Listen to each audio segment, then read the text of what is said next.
frappé la Syrie et la Turquie, les deux pays sont toujours submergés par le chagrin. L'incident est pourtant marqué ces jours-ci par des rares moments de joie et miraculeux. Les sauveteurs ont réussi durant ces derniers jours à retrouver des personnes vivantes bloquées sous les décombres des immeubles effondrés. Les chances s'amenuisent pour retrouver des survivants.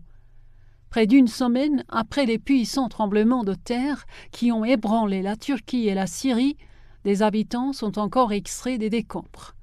Parmi eux, des enfants, dont un bébé de 7 mois et une fillette de 2 ans sauvés par le secours turc. Dans l'un des derniers moments de ce genre, une fillette de 10 ans a également été secourue dans la province turque de Kahramanmaraş. Il y avait des scènes réconfortantes similaires dans les provinces de Hatay et d'Adıyaman. Les espoirs de retrouver beaucoup plus de survivants s'estompent rapidement avec les températures glaciales. Ces attentes sont encore plus faibles de l'autre côté de la frontière, en Syrie déchirée par la guerre, qui manque d'équipements de sauvetage et de secours. Dans la ville d'Alep, le chef de l'aide de l'ONU a déclaré que la phase de sauvetage touchait à sa fin.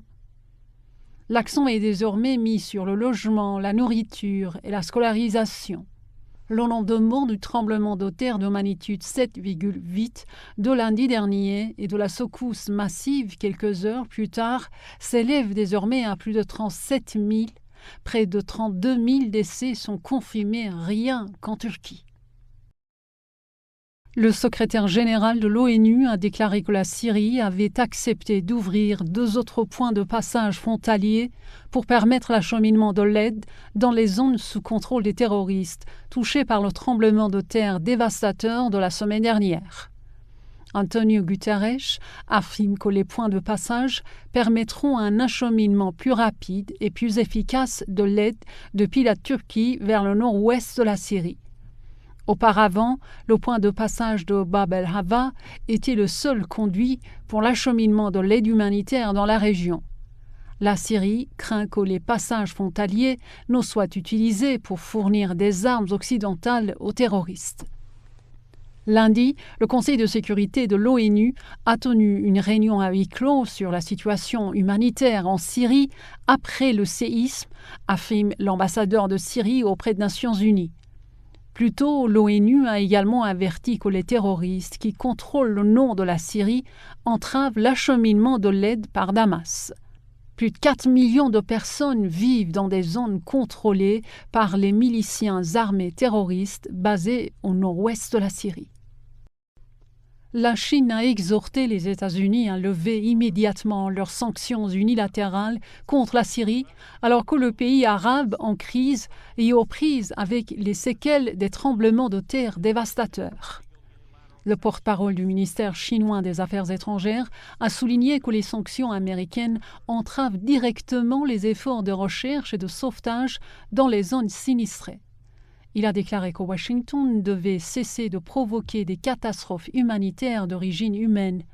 Jeudi, le département du Trésor américain a accordé un assouplissement de 6 mois aux sanctions contre la Syrie pour des raisons humanitaires, une décision critiquée par beaucoup comme un spectacle politique.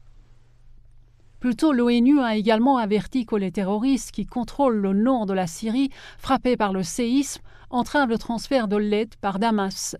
Un porte-parole du Bureau d'aide humanitaire de l'ONU a déclaré que les livraisons d'aide avaient été suspendues en raison de problèmes d'approbation par un groupe terroriste connu sous le nom de Hayat Tahrir al-Sham. Un autre Palestinien a été tué dans les atrocités israéliennes en Cisjordanie occupée. Mahmoud Majed, 17 ans, a succombé à ses blessures après que les forces du régime usurpateur lui ont tiré dessus lors d'un raid dans le camp de réfugiés d'Al-Farah, près de Naplouse. L'incident est survenu un jour après qu'un Palestinien de 22 ans a été tué par les soldats israéliens dans la ville. Le régime israélien a mené des raids dans les quartiers palestiniens à travers la Cisjordanie occupée, presque quotidiennement au cours des dernières semaines. La répression a fait près de 50 morts palestiniens depuis le début de l'année. Ces derniers mois, la Cisjordanie occupée depuis 1967 par le régime sioniste, où vivent près de 3 millions de Palestiniens et près de 500 000 colons israéliens, a été régulièrement le théâtre de raids de l'armée israélienne ou d'affrontements avec des Palestiniens.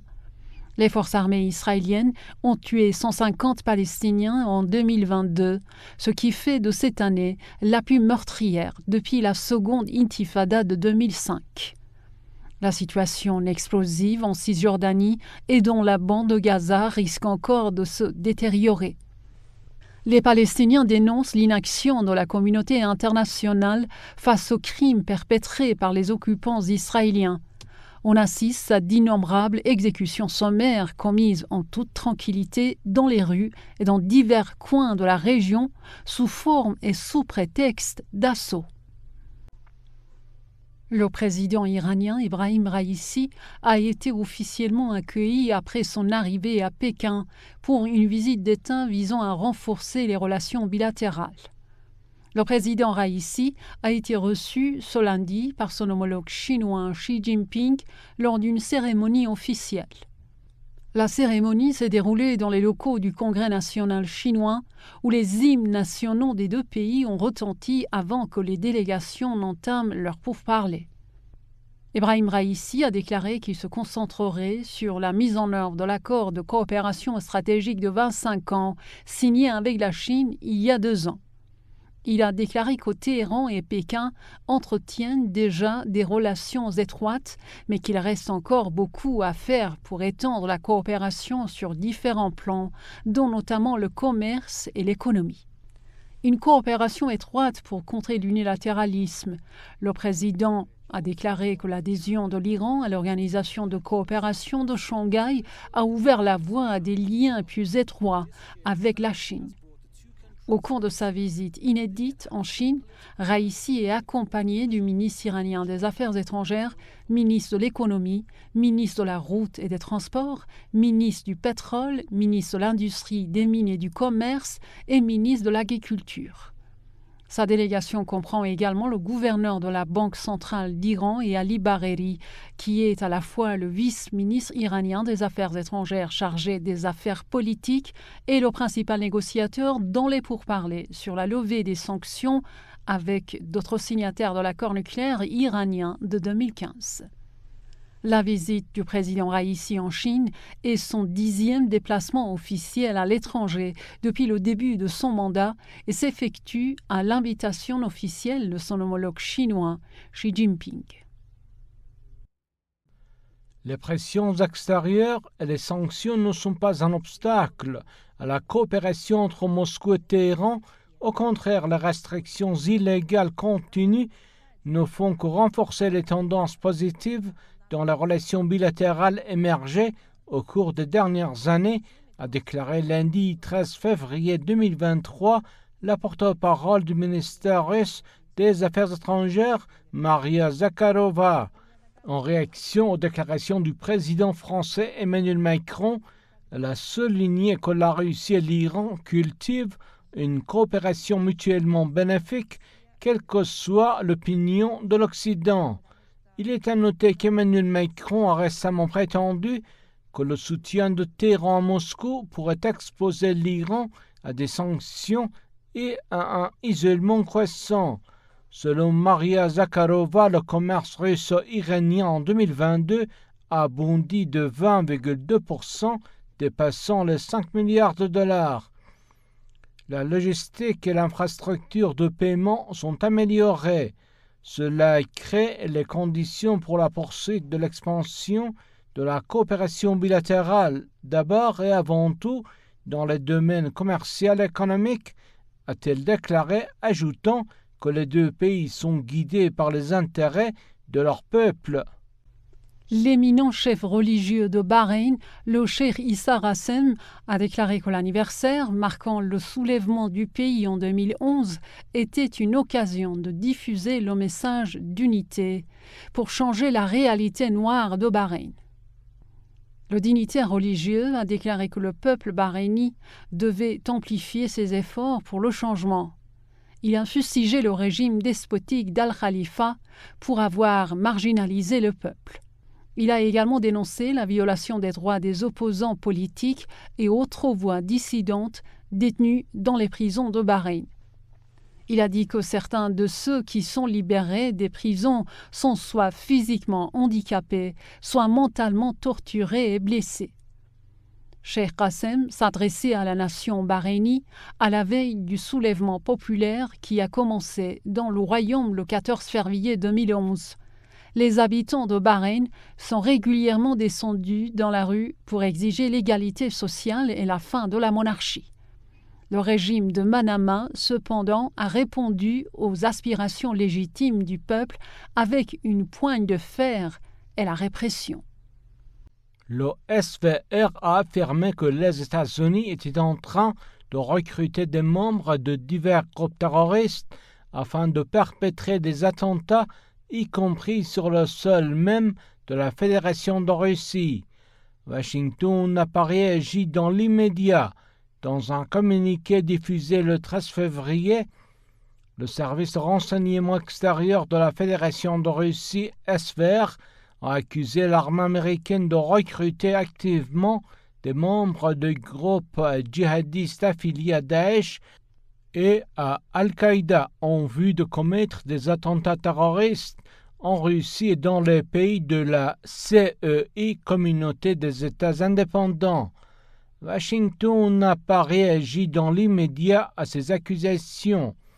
Dans son annonce du 13 février, le renseignement russe précise que les Américains accorderaient une attention particulière au recrutement d'hommes originaires du Caucase du Nord et d'Asie centrale. 60 terroristes disposant d'une expérience de combat au Moyen-Orient auraient ainsi été recrutés en janvier par Washington.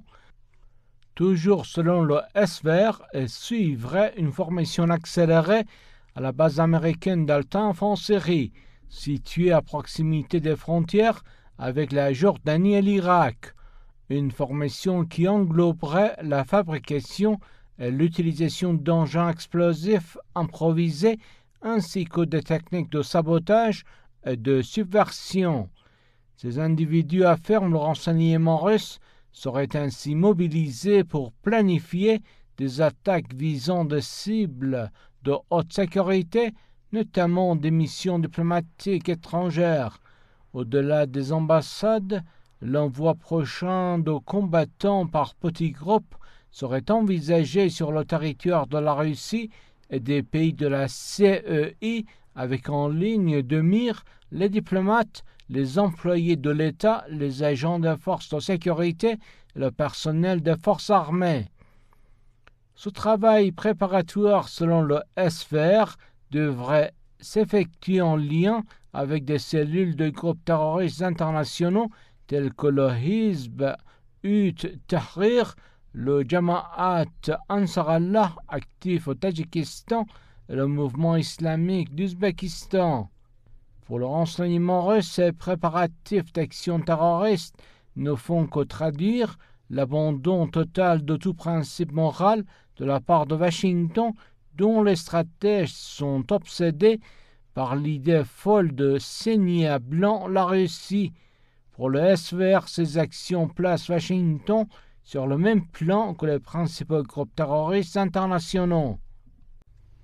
Au moins 3 personnes sont confirmées mortes dans un autre incident de violence armée aux États-Unis. 5 autres personnes sont également hospitalisées après la fusillade sur le campus de l'Université d'État du Michigan. Certains d'entre eux sont dans un état potentiellement mortel. Un homme armé a ouvert le feu sur plusieurs sites à l'intérieur du campus. Plus tard, il s'est suicidé.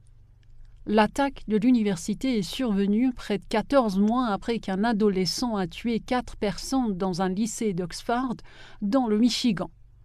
Les États-Unis ont connu une recrudescence de la violence armée au cours des dernières années.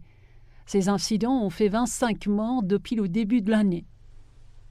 Les États-Unis paient un très lourd tribut à la dissémination des armes à feu sur leur territoire et à la facilité avec laquelle les Américains y ont accès. le pays compte davantage d'armes individuelles que d'habitants. Dans ce pays soi-disant développé, un adulte sur 3 possède au moins une arme et près d'un adulte sur 2 vit dans un foyer où se trouve une arme. Le bureau du procureur du Pérou annonce enquêter sur la mort de manifestants. Des policiers et des militaires sont visés pour le meurtre de moins 8 personnes, dont un mineur, lors de manifestations à Ayacucho le 15 décembre. Une enquête a été ouverte pour déterminer si les forces de sécurité ont tué des manifestants lors de la répression de manifestations antigouvernementales le 15 décembre, a annoncé le 13 février le bureau du procureur du Pérou après des informations d'un média local selon qui plusieurs personnes ont été abattues par des soldats.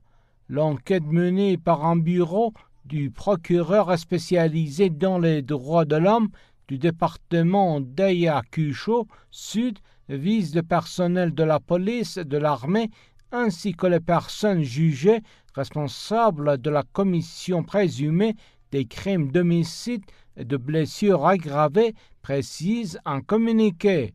Selon le bureau de l'ombudsman péruvien, la Defensoría del Pueblo, au moins 8 personnes dont un mineur ont été tuées à Ayacucho lors d'affrontements avec les forces de sécurité le 15 décembre, alors qu'elles manifestaient pour la démission de l'actuelle présidente Dina Boluarte. L'action des autorités se serait significativement durcie lorsqu'un groupe de citoyens a tenté de prendre le contrôle des installations aéroportuaires locales. Un rapport du site d'information péruvien DL Reporteros montre que les militaires armés de fusils d'assaut Galil ont tiré et tué 6 manifestants non armés alors qu'ils avaient déjà été expulsés de l'aéroport. Le bureau du procureur a détaillé avoir obtenu 147 vidéos collectées des dossiers médicaux et interrogé les personnes blessées lors de la manifestation dans le cadre de ces enquêtes, en plus des examens balistiques et des autopsies réalisées. Des parents des victimes ont également été interrogés. Les manifestations au Pérou, qui ont débuté le 7 décembre après la destitution et l'arrestation du président de gauche Pedro Castillo, ont fait 48 morts, dont un policier selon les chiffres rapportés par l'AFP. Au 14 février, la Defensoría fait état de son côté d'un bilan encore plus lourd, comptabilisant 60 morts et 1879 blessés.